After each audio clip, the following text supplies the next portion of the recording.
Les manœuvres de ce véhicule. Oui, réponse A. Non, réponse B. Sur la route, il est possible de le dépasser. Oui, réponse C. Non, réponse D.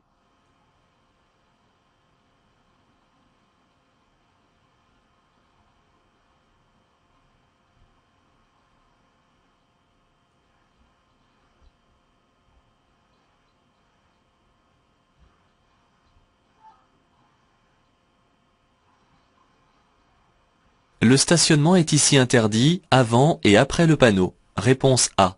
De chaque côté de la rue. Réponse B.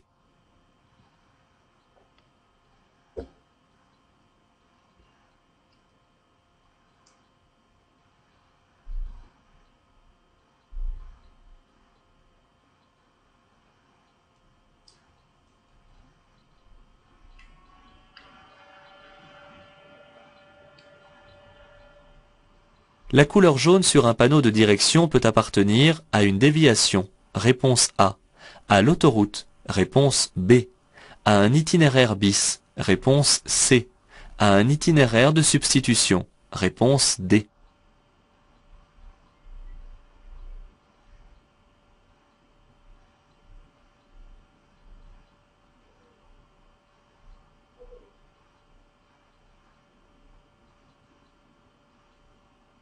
La circulation s'établit ici en fils ininterrompus.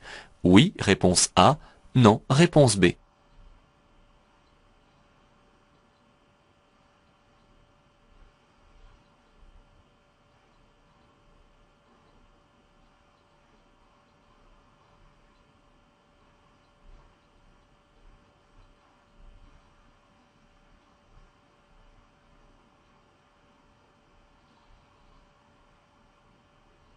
À 50 mètres, je céderai le passage aux piétons engagés sur les bandes blanches. Oui, réponse A. Non, réponse B.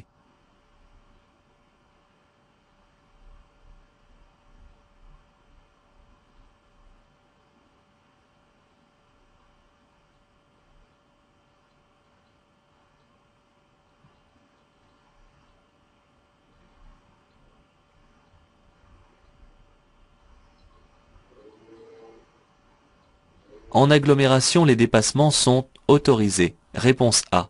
Interdit. Réponse B.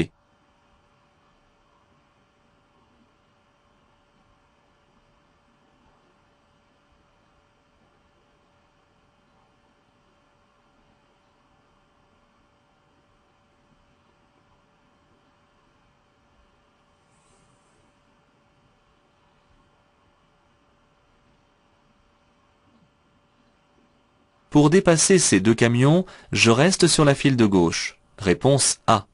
Je reviens d'abord entre les deux. Réponse B.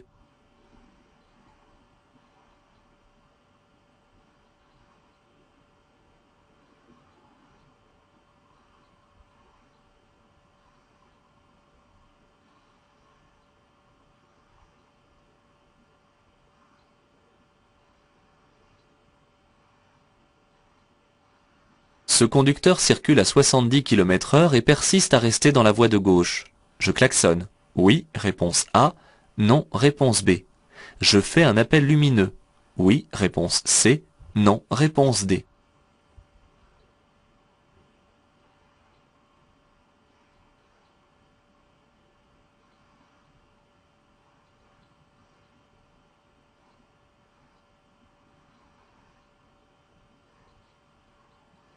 Je peux faire un appel lumineux. Oui, réponse A. Non, réponse B.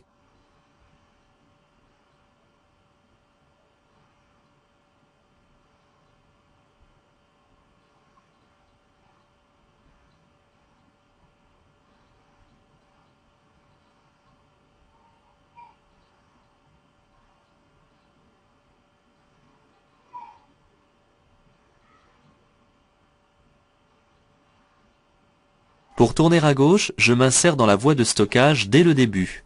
Oui, réponse A. Non, réponse B. Je cède le passage aux usagers arrivant en sens inverse. Oui, réponse C. Non, réponse D.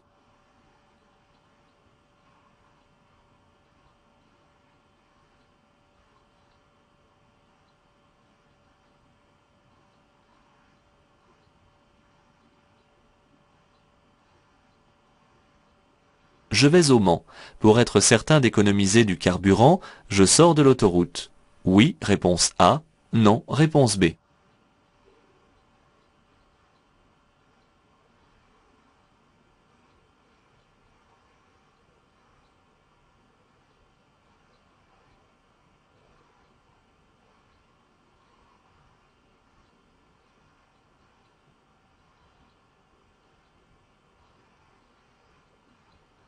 Cet usager ne démarre pas. Je peux donner un léger coup de klaxon. Oui, réponse A. Non, réponse B.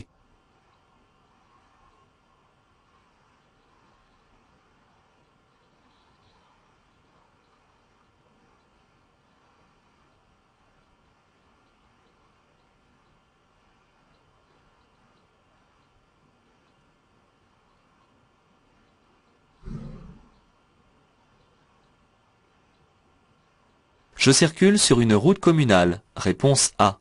Une route départementale. Réponse B. Un itinéraire temporaire.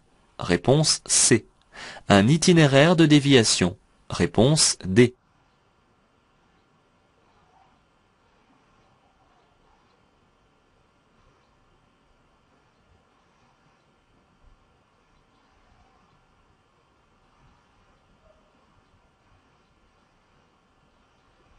Les effets de l'alcool se font sentir dès 0,2 g par litre. Réponse A. Dès 0,5 g par litre. Réponse B. Dès 0,8 g par litre. Réponse C.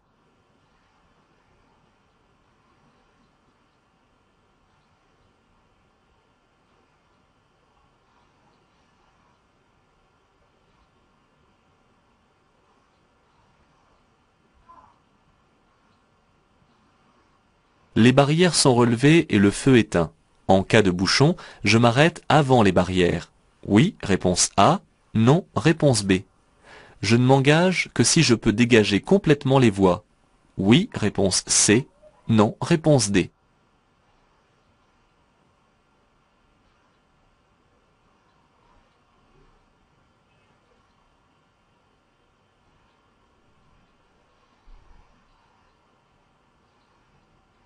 Les aires de repos sont distantes entre elles de 10 minutes environ.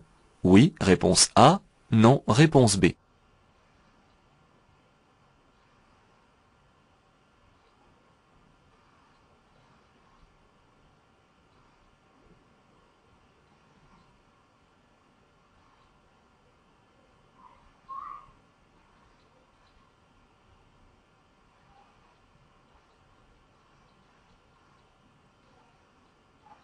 En montagne, les cales sont obligatoires. Réponse A. Conseillé. Réponse B.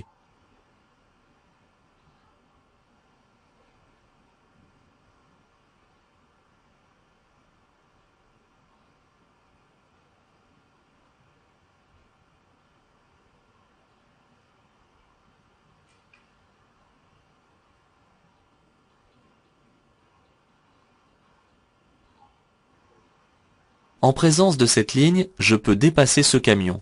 Oui, réponse A. Non, réponse B.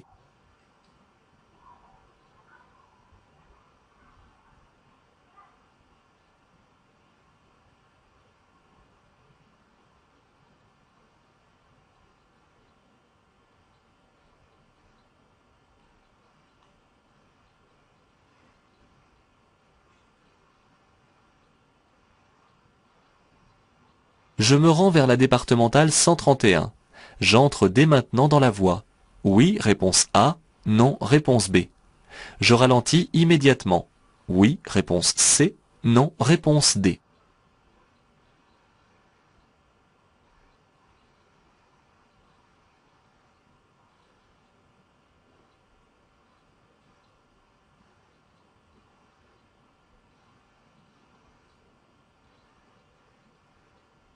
J'ai raté la sortie précédente. Je peux remonter en marche arrière cet accès. Oui, réponse A. Non, réponse B.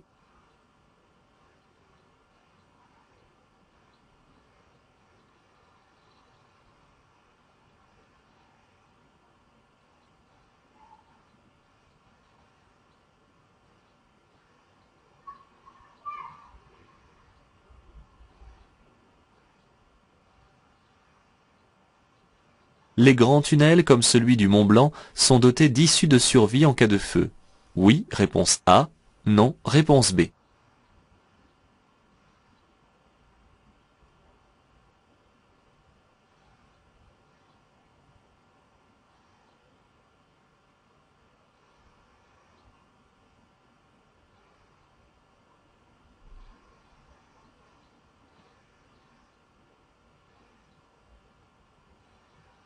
Je circule sur autoroute. Oui, réponse A. Non, réponse B. Caen est à 22 km. Oui, réponse C. Non, réponse D.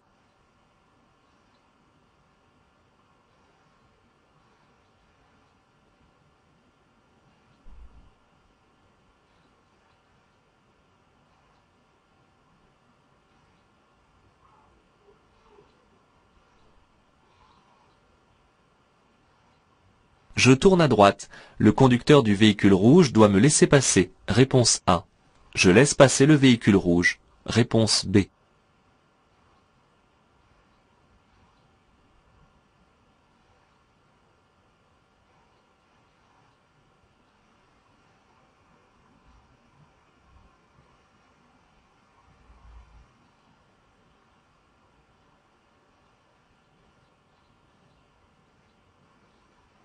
L'usager à droite souhaite tourner à gauche. Je lui fais signe de passer.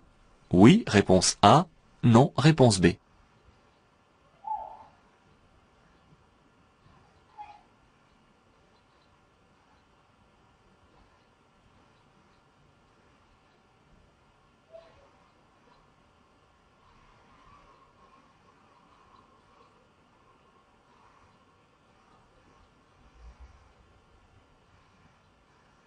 Ce panneau indique la présence d'une fromagerie à la prochaine sortie.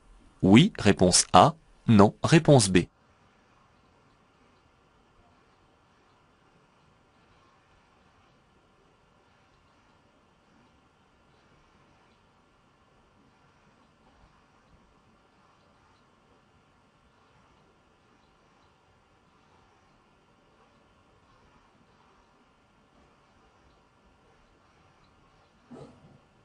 Je devrais m'arrêter si un usager arrive à ma gauche. Réponse A. Dans tous les cas. Réponse B.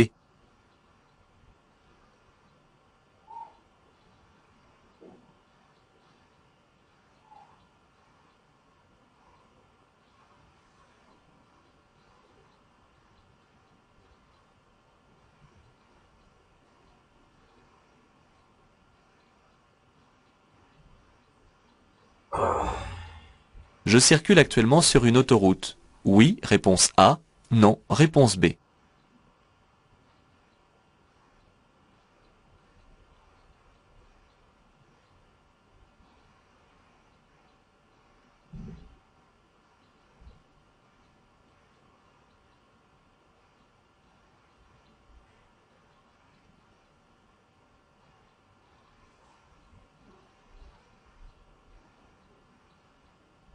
Je peux m'insérer sur l'autoroute. Oui, réponse A. Non, réponse B.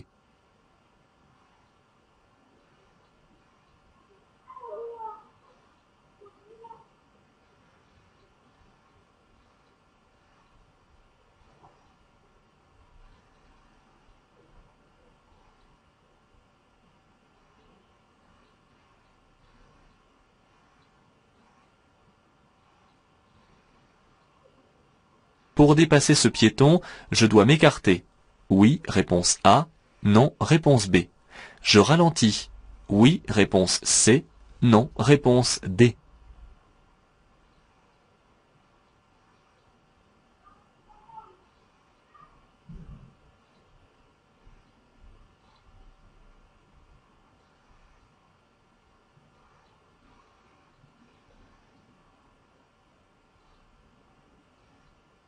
Pour dépasser sur les voies rapides, j'accélère progressivement. Réponse A.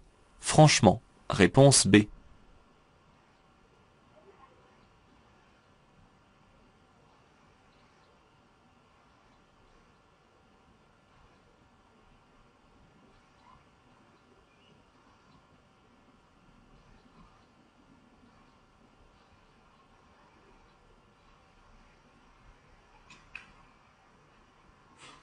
La probabilité de trouver du verglas sur la route se situe plutôt le matin, réponse A.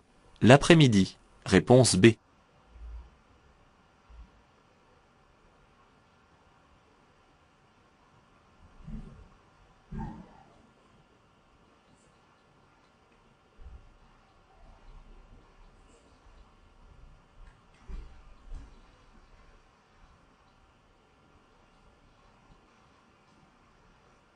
Je peux aller stationner sur l'accotement à droite.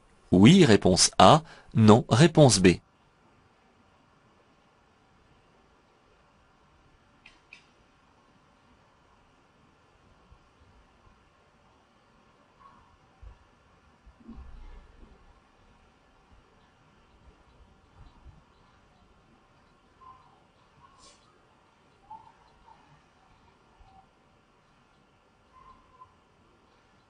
Le pont comporte 3 voies. Oui, réponse A. Non, réponse B. Le dépassement y est interdit. Oui, réponse C. Non, réponse D.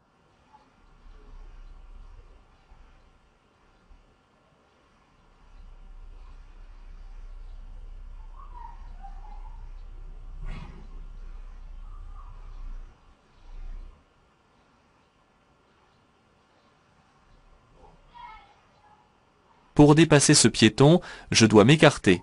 Oui, réponse A. Non, réponse B. Je ralentis. Oui, réponse C. Non, réponse D.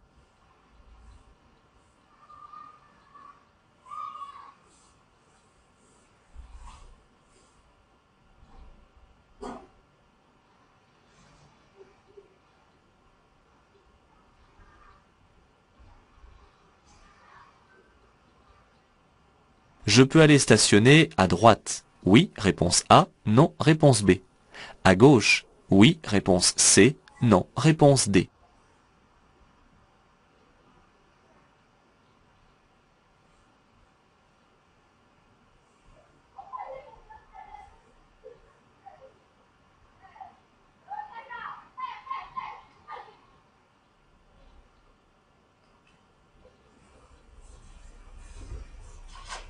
Lors d'un incendie dans un tunnel, je peux rester à proximité des véhicules de secours. Oui, réponse A. Non, réponse B. Je dois rejoindre un abri de sécurité. Oui, réponse C. Non, réponse D.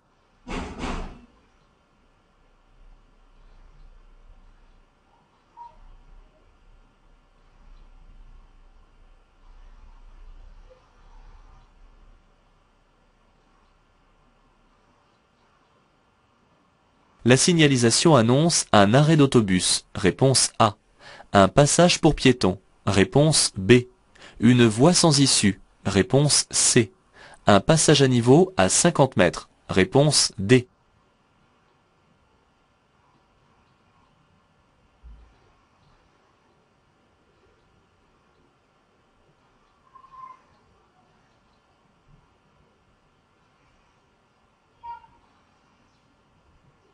Les chaînes à neige doivent être installées sur les roues motrices. Oui, réponse A. Non, réponse B.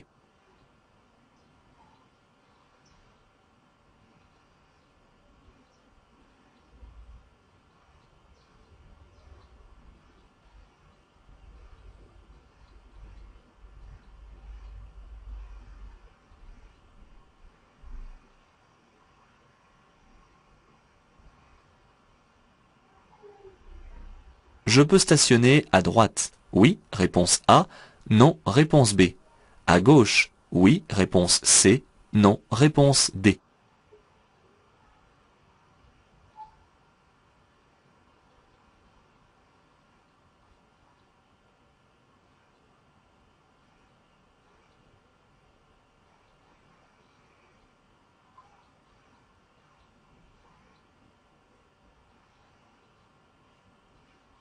Pour utiliser cette aire de repos, j'entre dans la voie à 130 km/h. Réponse A. À 90 km/h. Réponse B.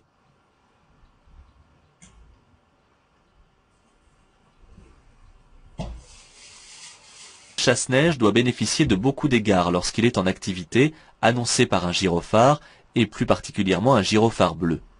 Je lui facilite le passage aux intersections car il doit profiter de son élan. Il est interdit de le dépasser. Enfin, je garde une bonne distance derrière lui car il projette du sel.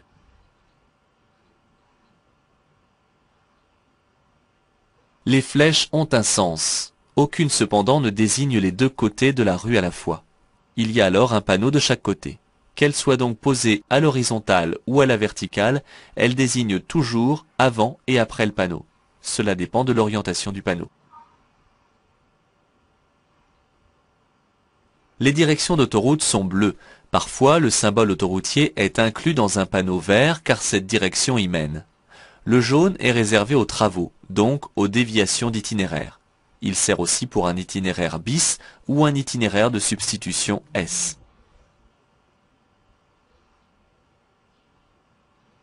Pour conclure qu'une circulation s'établit en fils ininterrompus, il faut pour cela que les usagers ne laissent plus entre eux que la distance de sécurité. Ce n'est pas le cas ici, où la voie de gauche est presque totalement libre.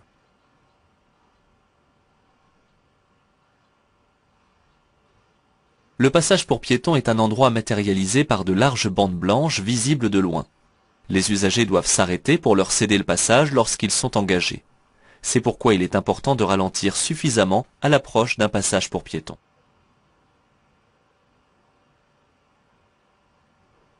Seul un panneau ou une ligne continue peuvent interdire les dépassements. Les voies de mon sens de circulation servent à absorber le flot et il est naturel par exemple que des usagers sur la voie de droite circulent assez lentement en recherche d'une place de stationnement. En revanche, je ne dois pas dépasser la limitation de vitesse qui est fixée à 50 km/h. L'espace entre les deux poids lourds est insuffisant pour que je puisse y circuler en toute sécurité. Il faudrait au moins 4 traits de la bande d'arrêt d'urgence entre les deux pour pouvoir me rabattre. Comme les deux voies sont affectées à mon sens de circulation, je reste dans la file de gauche et je me replacerai à droite lorsque toutes les conditions de sécurité seront réunies.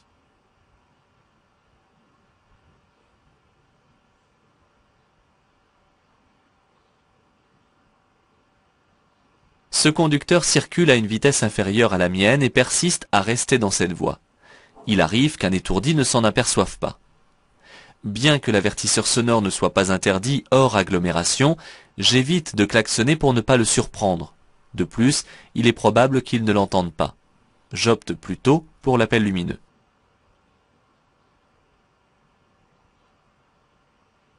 Lors d'un dépassement, il est parfois utile de signaler sa présence par un appel lumineux afin de ne pas surprendre le conducteur du véhicule dépassé. Les voies de stockage permettent d'effectuer un changement de direction sans gêner les autres usagers. Il faut les emprunter dès le début afin de ralentir suffisamment avant de tourner. Si un véhicule arrive en sens inverse, je devrais le laisser passer avant de tourner à gauche.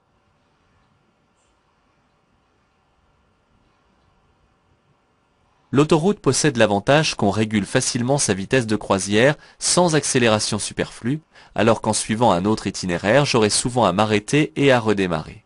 Il est peu probable qu'en quittant l'autoroute, j'économise du carburant.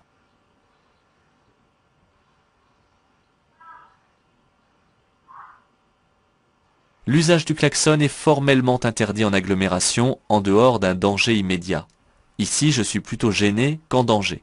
Un simple appel de feu devrait suffire puisque cette personne regarde vers l'arrière de l'habitacle.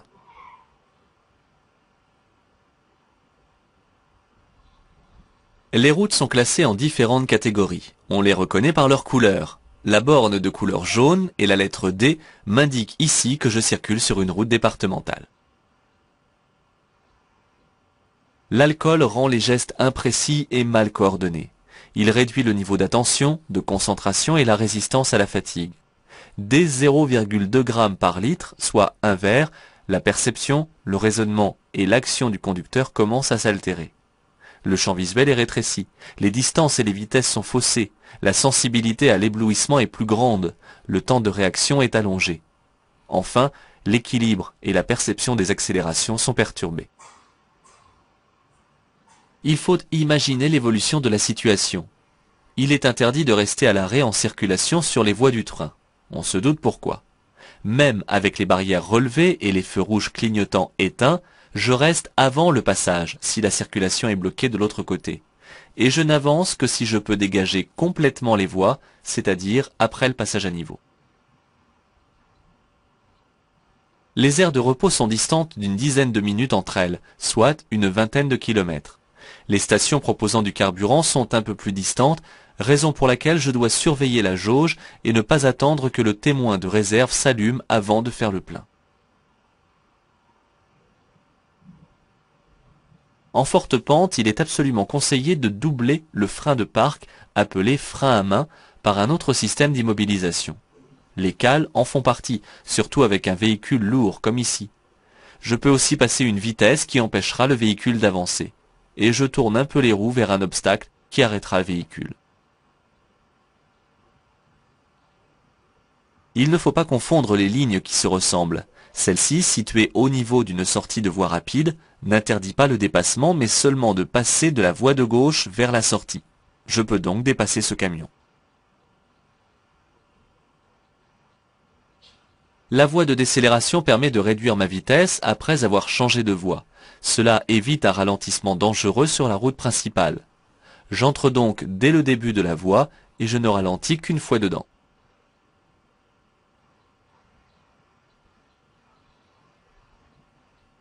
Ne vous reposez pas sur vos lauriers car en général on vous demande aussi si cela vous coûte des points au permis de conduire. Il est interdit car dangereux de faire demi-tour ou d'exécuter une marche arrière sur une autoroute, et cela coûte 4 points ainsi qu'une suspension du permis de conduire pendant 3 ans.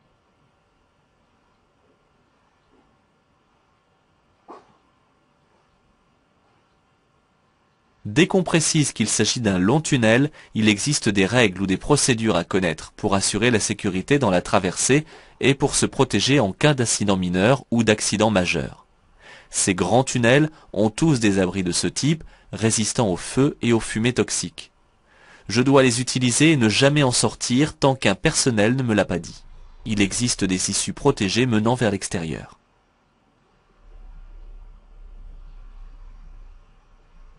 La signalisation de direction autoroutière est bleue, hormis celle qui signale une sortie. De plus, le cartouche rouge comporte la lettre N pour route nationale. Celle-ci confirme que la route mène à Caen, qui se situe à 22 km.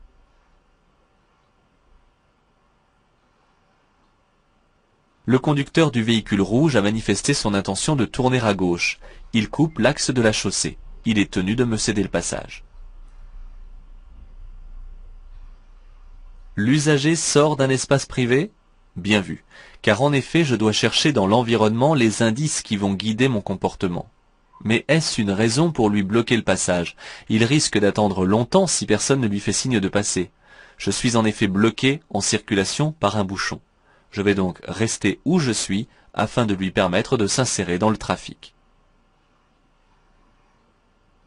Un panneau à fond brun donne des informations touristiques liées au patrimoine régional ou local. Ici, il s'agit d'un des fleurons culinaires de l'Auvergne. Le panneau de céder le passage oblige les usagers à s'arrêter à hauteur de la ligne d'effet si un usager est déjà engagé à gauche sur le rond-point et qu'il risque de le gêner. S'il n'y a personne, je peux passer sans m'arrêter, mais à vitesse réduite, afin d'assurer la fluidité et la sécurité. Les chaussées sont séparées sur cet axe routier, ainsi que me le montre l'environnement, ce qui est confirmé par la ligne de rive continue à gauche. Cependant, la ligne de rive à droite n'est pas celle d'une bande d'arrêt d'urgence qui borde normalement les autoroutes. Je ne circule donc pas sur le réseau autoroutier. Nous sommes deux à nous lancer sur la voie d'insertion. L'usager qui me suit sortira derrière moi. Ici, je peux aisément m'insérer car le véhicule qui circule déjà sur l'autoroute s'est placé sur la voie de gauche afin de faciliter les deux insertions. Je donne un dernier coup d'œil à gauche avant de changer de voie.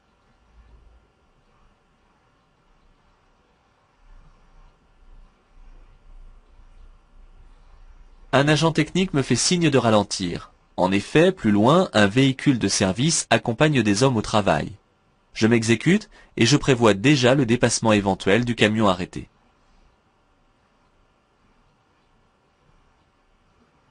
Sur les voies rapides, il n'est pas nécessaire d'exécuter la manœuvre de dépassement dans un temps court, car personne ne vient en face.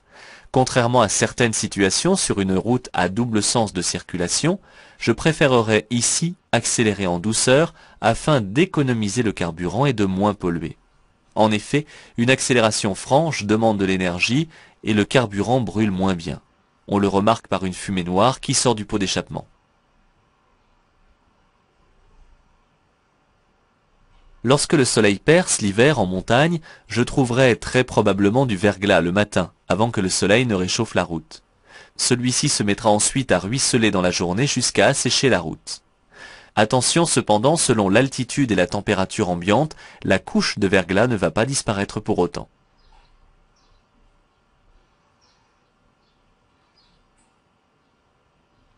La ligne de rive ressemble ici à celle qui borde les bandes d'arrêt d'urgence sur les voies rapides. Je circule ici en agglomération près d'une école. Ce n'est donc pas une voie rapide. Ces lignes matérialisent souvent la proximité d'une intersection ou d'un aménagement de ce type. Elles n'interdisent pas l'accès à l'accotement afin de stationner. Il suffit de compter le nombre des signaux lumineux sur le portique pour connaître le nombre des voies. Il y en a 3, dont une seule réservée à mon sens de circulation. De fait, le dépassement est donc impossible tant que la voie du milieu reste rouge. Ce piéton semble ne pas marcher en un lieu autorisé, mais ce n'est pas une raison pour l'ignorer et ne pas assurer sa sécurité. Je mets le clignotant à gauche et je m'écarte donc. Je dois aussi ralentir car en face de moi, des cyclistes très imprudents circulent à contresens. Ne vous posez pas la question ici de savoir si on se trouve en agglomération ou non. La réponse serait la même. Stationner à droite est possible car l'accotement le permet. Quant à aller stationner à gauche, la ligne continue interdit de passer de l'autre côté.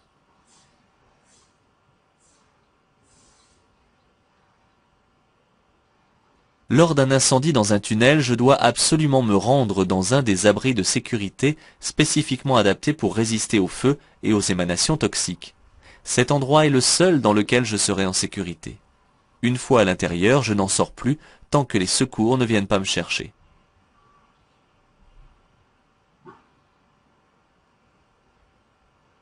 Ici, la signalisation annonce un passage à niveau avec barrière automatique à 150 mètres. Elle annonce également un arrêt d'autobus et un passage pour les piétons. Il n'y a pas de voie sans issue en vue. Les chaînes à neige doivent obligatoirement être installées sur au moins 2 roues motrices. Par conséquent, sur les véhicules à traction, on les placera autour des roues avant et sur les véhicules à propulsion, comme certains véhicules de sport, autour des roues arrière. Attention, l'usage des chaînes n'est autorisé que sur les hors agglomération. La limitation à 80 hors agglomération, je stationne de préférence à droite de la chaussée, à moins que ce côté soit inaccessible. C'est ce que dit la règle. Un emplacement se présente à moi à droite, je me range donc à droite et non pas à gauche. La limitation à 90 km/h commence dès le panneau de prescription. Je dois donc être à cette vitesse dès l'entrée dans la voie, ce qui m'oblige à ralentir plus tôt. J'avertis donc de loin et je commence à ralentir tout en évitant de freiner brutalement à ce niveau.